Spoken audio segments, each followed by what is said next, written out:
बंगाल जीतकर मोदी और शाह दिल्ली में खुशी मना रहे हैं, तो वहीं बीजेपी के गुंडे जेएसआर का नारा लगाकर बंगाल को जला रहे हैं। नमस्कार, मेरा नाम है गौरव पाल। आप देख रहे हैं गौरव का चश्मा। पश्चिम बंगाल में 4 मई को जैसे ही चुनावी नतीजे आए और बीजेपी ने 206 सीटें जीती, उसके बाद से ही बंगाल में 560 आगजनी और दंगई की घटनाएं हो चुकी हैं, जहां पर बीजेपी का झंडा हाथ में लेकर, डंडा हाथ में लेकर, मुंह से जय श्री राम का नारा लगाकर बीजेपी के कार्यकर्ताओं ने तोड़फोड़ कर दी है। बड़ा सवाल ये उठ रहा है कि गृह मंत्री अमित शाह ने एक चुनौती अपनाई थी, एक चुनौती ली थी और कहा था कि बंगाल में चुनाव फ्री एंड फेयर, दंगा फ्री कराऊंगा। लेकिन अमित शाह तो दिल्ली चले गए और बंगाल को जलता छोड़ गए। क्या बंगाल के लोगों ने इसी दिन के लिए भाजपा को वोट दिया था? टीएमसी जब चुनाव जीती थी तो उस पर आगजनी करने के आरोप लगते थे, बीजेपी कार्यकर्ताओं को पीटने के आरोप लगते थे और वो पीटती भी थी। बंगाल चुनाव के बाद हिंसा एक बड़ा मुद्दा होती थी। लोगों ने इस बार बीजेपी को वोट दिया कि बंगाल चुनाव के बाद कोई हिंसा ना हो, बंगाल में शांति व्यवस्था बनी रहे, लेकिन ऐसा नहीं हुआ। चुनाव जीतते ही बीजेपी बंगाल में फेल हो गई और बंगाल को जलने से नहीं रोक पाई। मोदी और शाह तो दिल्ली में जश्न मना रहे थे, लेकिन कलकत्ता के रूबी हॉस्पिटल के पास बीजेपी के गुंडे टीएमसी का दफ्तर तोड़ रहे थे।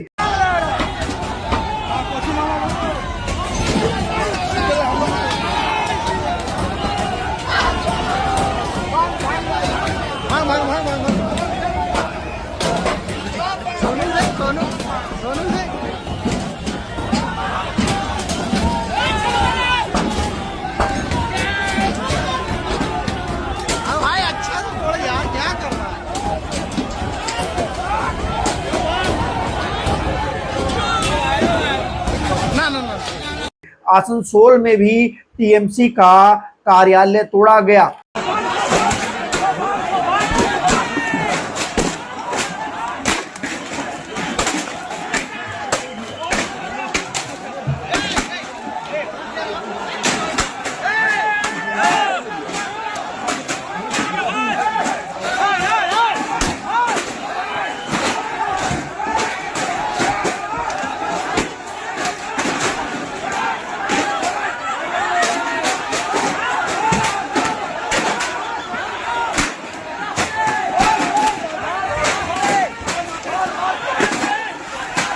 उसके बाद मैं आपको बता दूं कि दक्षिण 24 परगना में भी झड़पें हुई, उत्तर 24 परगना में भी झड़पें हुई, मालदा और मुर्शिदाबाद में भी तोड़फोड़ हुई और सड़कों पर जहां तहां दिखा बीजेपी के लोग झंडा हाथ में लेकर बीजेपी का जय श्री राम का नारा लगा रहे हैं, तोड़फोड़ कर रहे हैं।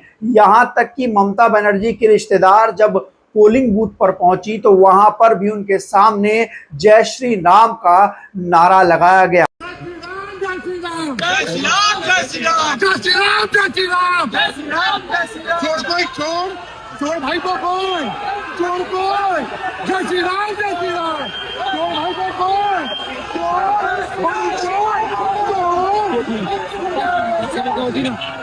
लेकिन बड़ा सवाल ये है कि 70 से 80 हजार सीआरपीएफ की फोर्सेस डिप्लॉय की गई बंगाल में। बंगाल चुनाव को फ्री एंड फेयर, शांतिपूर्ण कराने के लिए बड़े बड़े टैंक और तोप उतार दिए गए, सेंट्रल कर्मचारी उतारे गए, एनआईए उतारी गई। लेकिन उसके बाद भी बंगाल जो है वो पूरी तरीके से जल रहा है। बंगाल में जहां तहां आगजनी हो रही है, लोग सड़कों पर जो हैं बीजेपी के कार्यकर्ता वो हुड़दंग मचा रहे हैं और बीजेपी को चुनकर वोट देकर लाने वाले लोग जो हैं वो डरे सहमे अपने घरों में बैठे हैं। आपको बता दें कि शुभेंदु अधिकारी ने नंदीग्राम और भवानीपुर से चुनाव जीतते ही लोकतंत्र की हत्या कर दी है दोस्तों। जी हां, शुभेंदु अधिकारी ने कहा कि मुझे सिर्फ हिंदुओं ने वोट दिया है, मैं हिंदुओं के लिए काम करूंगा, मुसलमानों के लिए मैं कोई काम नहीं करूंगा। नंदीग्रामे मुसलमान बेশি ছিল, মার্জিন কম হয়েছে। ৬৬,০০০ মুসলমান ছিল, ওই জন্য মার্জিন কম হয়েছে। এখানে ৩৫,০০০ মুসলমান ছিল, তাই মার্জিন বেশি হয়েছে। মুসলমান ভোট দেয়নি, মুসলমান ভোট দেয়নি, মুসলমান তার আসল লোককে হিজাব পরা মমতাকে ভোট দিল।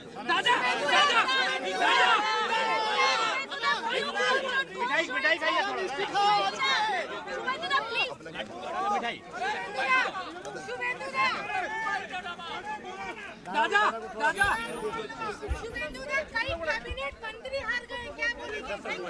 कैबिनेट मंत्री हारेगा। भारत का संविधान, भारत के लोकतंत्र की आत्मा को यह बयान तार तार करता है दोस्तों, क्योंकि भारत के संविधान के अनुसार जो जनप्रतिनिधि आएगा वो शपथ लेता है, वो शपथ लेता है कि वो बिना किसी द्वेष के, बिना किसी भेदभाव के वो काम करेगा और सबके लिए काम करेगा। लेकिन शुभेंदु अधिकारी खुल्लम खुल्ला कह रहे हैं कि वो सिर्फ और सिर्फ हिंदुओं के लिए काम करेंगे। जो सीआरपीएफ की फोर्सेस लगाई गई हैं बंगाल में, क्या वो नहीं रोक रही हैं बीजेपी के लोगों को तोड़ फोड़ करने से, जो टीएमसी के कार्यालय को तोड़ रहे हैं? जो कि एक वीडियो तो ये भी सामने आया कि जो पब्लिक प्रॉपर्टी है, पब्लिक प्रॉपर्टी है कोलकाता में, उसको तोड़ा जा रहा है। एक ग्लोब है, एक स्कल्पचर है जिसको तोड़ने की कोशिश की गई। रोड के बाहर एक नाम लिखा था, उसको तोड़ने की कोशिश जो है वो की गई। और दोस्तों, उमाशंकर सिंह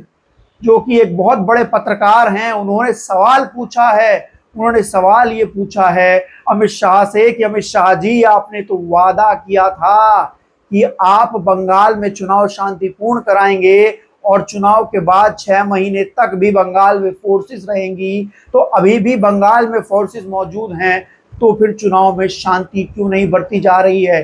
क्यों ये तोड़फोड़ हो रही है? क्यों ये आगजनी हो रही है?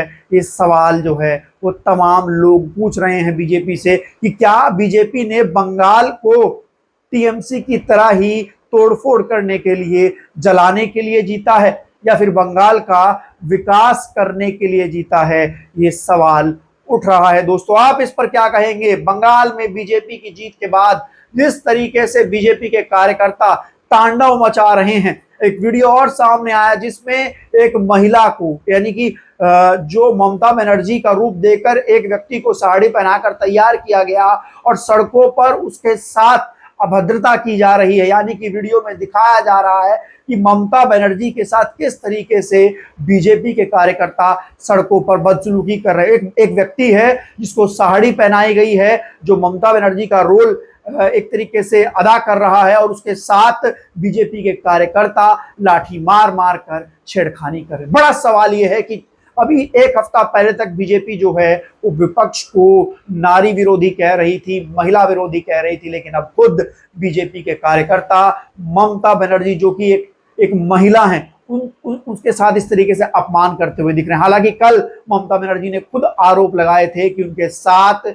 काउंटिंग रूम में सीसीटीवी कैमरा बंद करके बीजेपी के लोगों ने मारपीट करने की कोशिश की है। दोस्तों क्या कहेंगे आप? बंगाल में जो हो रहा है, बंगाल चुनाव में जो हो रहा है, आपकी क्या राय है? क्या ये सही हो रहा है? कमेंट सेक्शन में लिखकर बता। तब तक के लिए चलते हैं, धन्यवाद, नमस्कार।